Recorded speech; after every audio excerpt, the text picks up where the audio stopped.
This is a video about the choices between manufactured e-bikes and e-bike kits to address your biking needs. Even though electric bikes are in great use throughout Europe and Asia, here in the US the adoption of e-bikes has been a bit slower. However, because of increased demand over the last 7 years, today many bike manufacturers are entering the e-bike market with a range of models available, and we're now even beginning to see local bike shops carrying lines of e-bikes. But also, with individuals having greater and greater access to parts directly from the manufacturer, we're seeing the do-it-yourselfers push the limits of what's possible with electric-powered bikes. There are three types of motors: front hub, mid-drive, and rear hub. In Europe, the most common is the front 250-watt motor due to speed limit restrictions. Today, e-bike batteries can range from 12 volts to 72 volts and beyond. Within these broad ranges is a combination that will work absolutely best for you. Before considering what solution is best for you, you have to determine what your cycling needs are and interests, and then find the best fit for you. Are you a casual biker, biking several times a month? Are you an enthusiast biker on a regular basis?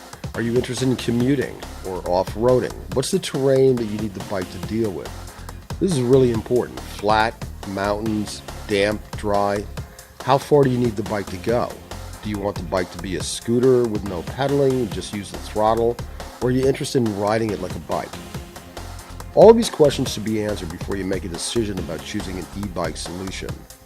Once you've answered these questions, you can comfortably look at the many options available for your particular needs. So let's first look at e-bikes from manufacturers. Thanks to the wide adoption of e-bikes in Europe and Asia, bike manufacturers have benefited from the learning curve and are making incredible strides in introducing cutting-edge bikes to the US market.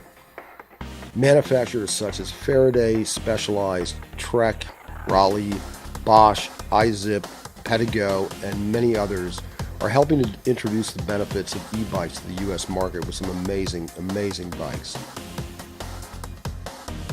There are four basic components that make an e-bike an e-bike. First, it's the bike. Then there's the motor, the battery, and the controller or computer that makes all the parts work together. Manufacturers are coming up with ways in which to integrate those components into the bike and the frame, and particularly the frame, to create more of a plug-and-play solution for users.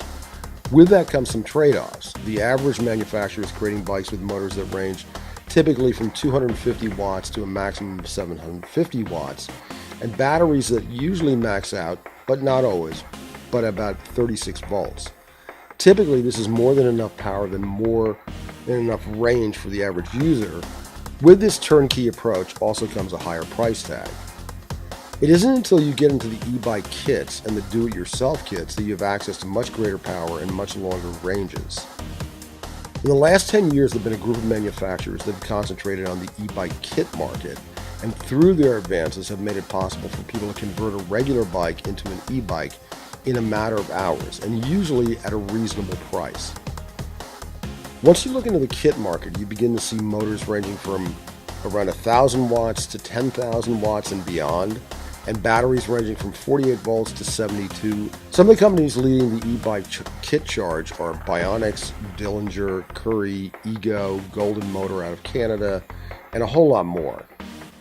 When buying a kit, you have more control over the specific riding demands that you want met, with opportunities to mix power, range, comfort styles, all to your liking.